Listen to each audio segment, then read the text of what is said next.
Nah, ini nih poin yang paling seru nih, the cloud market nih. Kita kasih solusi. Bismillah, Assalamualaikum warahmatullahi wabarakatuh. Teman-teman, kali ini gue nih mau ngebahas satu bahasan dimana gue mau bahas ini berdasarkan video yang gue lihat yang dirilis oleh World Economic Forum yang menjelaskan tentang 5 ways the pandemic could reshape our lives in the long term.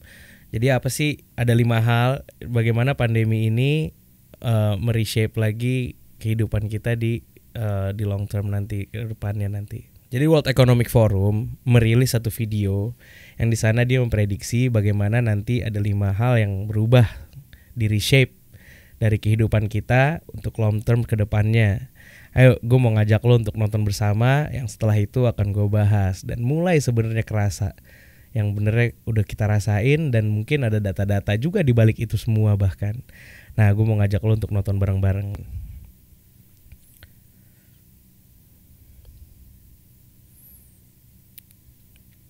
Ini didorong dengan WFH nih, nanti ke depannya nih office akan jadi seperti ini aja nih.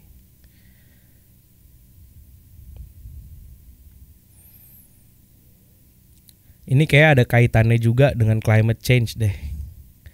Agar orang gak banyak traveling dengan menggunakan kendaraan.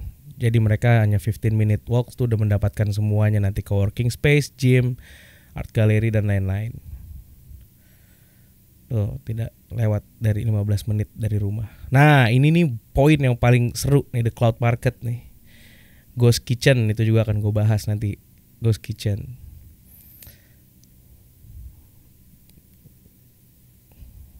Nah, analytic driven services that license and deliver food to you from a range of brands.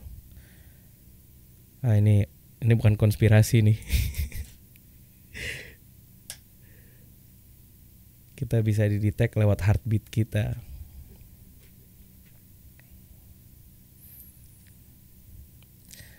Tentang online school. Nanti bagaimana ke depannya online? Apakah online akan stay atau akan balik lagi ke tatap muka atau dikombinasikan? Di sini dibahas.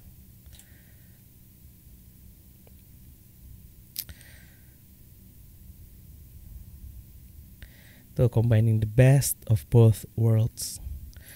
Nah, ada pertanyaan, would you like to become permanent? Gimana tuh? Mau nggak jadi permanen? Kayak kita bahas ya sekarang ya.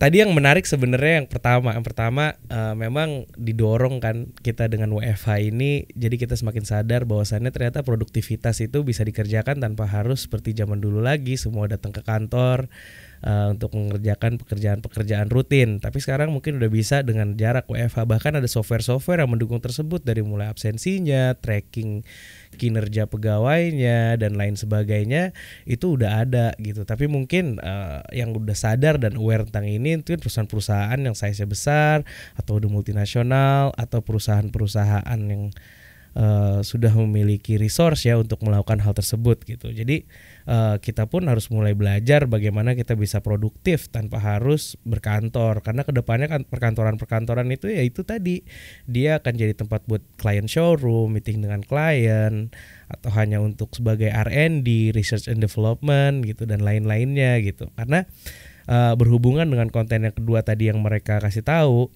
di mana mereka akan ngebuat hub-hub gitu di setiap daerah. Yang gue bilang tadi ada berhubungannya juga dengan climate change. Kalau gue bilang kenapa? Karena kan mengurangin carbon emission supaya nggak banyak mobilisasi yang menggunakan transportasi yang mengeluarkan carbon emission gitu, sehingga dibuat di setiap neighborhood itu nanti udah ada semuanya, ada co-working space di sana, udah ada gym, ada tempat hangout gitu. Nah, nanti berkantornya juga ada co-working space yang di sana ditunjang nantinya semua fasilitas-fasilitas yang dibutuhkan untuk beraktivitas dan untuk melakukan pekerjaan-pekerjaan rutin, dan kita nggak perlu lagi commuting di office. Nanti kita nggak perlu lagi bekerja lagi di office nanti. Nah, jadi semua yang kita butuhkan itu yang kira-kira menunjang kehidupan kita sehari-hari itu udah bisa kita dapatkan hanya dengan jarak 15 menit berjalan. Makanya juga kedepannya nanti kan bakal dikurangin banget yang namanya mobilisasi transportasi, sampai salah satu cara yang ditempuh sama Pemprov, pernah gue baca dia mau naikin tarif parkir sampai harganya tinggi supaya orang didorong untuk untuk naik transportasi umum, di mana di transportasi umum itu nanti akan juga menggunakan energi terbarukan. Nanti juga ke depannya nih karena memang udah ratusan negara yang menandatangan komitmen di Paris Climate Accord atau perjanjian iklim di Paris itu, salah satunya Indonesia juga tanda tangan, berkomitmen untuk mengurangi karbon emisi, sehingga ya nanti ke depannya akan dikurangi banget yang namanya mobilisasi, wallahu alam.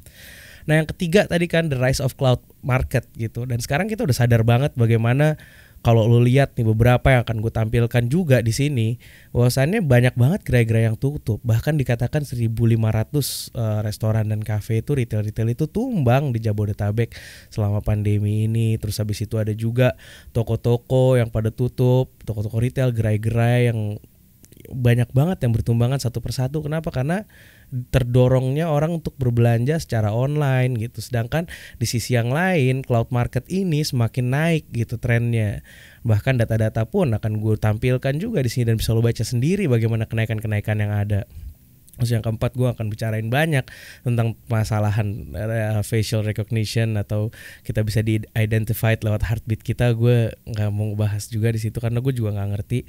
Nah, yang kelima ini tentang masalah online gitu. Gue juga akan memberitahukan kepada lo bahwasannya banyak banget gitu artikel-artikel yang gue baca bagaimana depressnya anak-anak ketika di masa belajar online ini nih. Nah, salah satunya yang gue dapetin adalah yang diliput oleh Liputan 6 ini nih, belajar online dan pengaruhnya terhadap psikologis anak, yang dikeluarkan di 8 Maret kemarin 2021.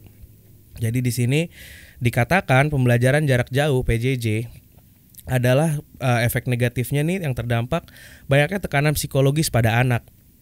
Jadi siswa bisa stres lantaran minimnya interaksi dengan guru, teman, dan lingkungan. Juga bisa dikarenakan tekanan akibat sulitnya PJJ itu sendiri gitu. Jadi memang mungkin infrastrukturnya belum terlalu siap untuk ngelakuin ini juga. Jadi bagi anak-anak yang cepat atau mudah beradaptasi, memang belajar online itu bukan suatu masalah. Namun tidak demikian bagi anak-anak yang sulit atau tidak cepat beradaptasi. Lagi pula juga secara infrastruktur dan bahkan kepemilikan orang-orang yang mungkin di perkotaan menopang ya. Tapi kan banyak banget yang akhirnya di daerah-daerah gak efektif. Bahkan tadi gue baca di Kompas keluarin berita ada satu anak di Cianjur yang ketika dia masuk dia lupa cara baca gara-gara dia nggak efektif sekolah itu. Jadi anak-anak baik dari TK, SD, SMP maupun SMA membutuhkan kontak dan bersosialisasi yang cukup tinggi. Mereka belajar mengenal lingkungan, mengenal bagaimana berkomunikasi dengan guru dan orang tua dan orang yang lebih tua, serta bagaimana beradaptasi dengan teman-teman seumurannya gitu. Dan dari akhir dikatakan juga oleh seorang psikolog, dikatakan jadi mereka gampang marah seperti tidak nyaman dengan kondisinya. Jadi memang efeknya luar biasa. Banyak yang jadi anxiety. Bahkan di negara-negara baju banyak banget yang dikatakan mereka akhirnya sampai pada titik melakukan suicide karena mereka nggak bisa coping dengan keadaan yang seperti ini gitu. Jadi apakah ini mau kita pertahankan sampai terakhir? Wallahu a'lam. Mungkin butuh banget banyak adaptasi lagi. Dan tetap juga kan tadi dikombinasikan antara sekolah online-nya dengan yang sekolah dengan tatap mukanya itu. Nanti mungkin ya ke depan bisa jadi bermanfaat, tapi untuk saat ini ternyata masih banyak banget yang nggak bisa coping dengan hal tersebut. Dan juga kelihatan banget dengan banyaknya tutup gerai-gerai, retail dan lain-lain, ya berarti memang belum semua aware banget atau mereka memiliki digital literacy-nya untuk bertahan dengan perubahan ini gitu, sehingga dibutuhkan lagi. Karena memang dengan kemajuan teknologi ini kesempatan untuk berkarir atau kesempatan untuk berusaha itu menjadi semakin terbuka lebar gitu, apalagi dengan tadi tuh dengan Ghost Kitchen. Ghost Kitchen itu apa sih? Cloud Kitchen. Jadi dibikin dapur bersama. Gojek dikatakan di sini mempunyai 27 Cloud Kitchen yang disebut dapur bersama. Ada di Jakarta, Bogor, Depok, dan Tangerang dan Bekasi, Jabodetabek, Medan, dan Bandung per Juli lalu. Jumlahnya ditarget mencapai 100 hingga akhir tahun. Pesaingnya Grab mengembangkan Grab Kitchen sejak 2018. Nah, Dekakorn asal Singapura ini memiliki 48 Cloud Kitchen di 7 kota.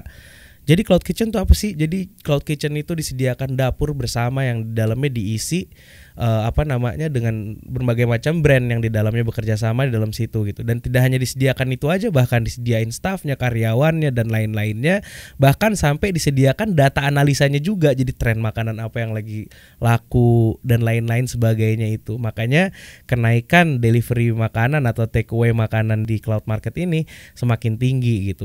Bahkan dikatakan potensi pasar layanan pesan antar makanan juga terungkap dalam laporan Google, Temasek dan Bain. Mereka memperkirakan transaksinya $5,2 billion pada tahun lalu dan $20 billion diprediksi nanti di tahun 2025. Oh, luar biasa. Bahkan secara global mencapai 84,6 billion sepanjang tahun lalu dan diprediksi jumlahnya naik menjadi 164,5 billion di tahun 2024 nanti. Dan memang di sini pun dikatakan ya sama sama co-CEO-nya Gojek tuh, kalau Pujasera apa food court ya, food court lokasinya kan harus strategis, jadi biayanya akan lebih mahal. Dia bilang sedangkan dapur bersama atau cloud kitchen di pinggiran sedikit tidak jadi masalah, jadi untuk sewanya lebih murah karena kan nanti dijualinnya di cloud market. Terus juga Grab pun berkata hal yang sama. Dia bilang layanan pesan antar makanan membantu mempercepat langkah Grab menuju profitabilitas. Khusus untuk Grab Kitchen, kajian perusahaan pada tahun lalu menunjukkan bahwa layanan ini mengurangi waktu tunggu pelanggan. Mitra pengemudi juga menerima 40% lebih banyak penghasilan dari GrabFood. Cloud Kitchen dapat menekan biaya operasional karena sebagian besar dari kegiatan Cloud Kitchen merupakan layanan delivery only. Maka mereka tidak perlu mengeluarkan investasi besar untuk biaya sewa tempat. Dan ini kan berarti kan opportunity untuk orang-orang udah mulai bisa melakukan usaha dari kitchen-kitchen tersebut. Kenapa harus di kitchen itu? Kenapa nggak di rumah? Karena di kitchen itu kan udah ada sertifikasinya pasti, hygiene-nya. Karena kan concern orang semakin dengan kesehatan dan cara proses dan lain-lain dibutuhkan. Kalau dulu lo mau bikin satu dapur yang layak dan mendapatkan sertifikasi hygiene atau mendapatkan sertifikasi itu kan susah. Tapi ketika lo udah disediakan satu tempat, tinggal lo sewa, di situ bisa bekerja dengan sama. Bahkan di sana dikasih data analisisnya, bagaimana makanan apa yang lagi laku, trennya seperti apa, tentu lo kebantu banget kan. Dan ini mungkin bisa membantu orang-orang untuk mulai berusaha dan gak ada alasan lagi untuk gak berusaha lagi. Kenapa? Karena semuanya udah disediain dan lebih lebih mudah lagi. Dan memang manusia sebagaimana yang dikatakan tadi oleh psikolog, bahkan anak-anak yang banyak yang gak bisa coping, karena memang kita makhluk sosial gitu. Gak bisa kita senantiasa belanja makanan cuman yang penting makan, tapi kita butuh duduk-duduk dan hangout di kafe-kafe, restoran-restoran, ketemu dengan orang, bersosialisasi dan lain-lain sebagainya. Gimana menurut lo semua? Mau gak lo keadaan ini stay? Kalau gue sih gak mau. Assalamualaikum warahmatullahi wabarakatuh. Kita kasih solusi.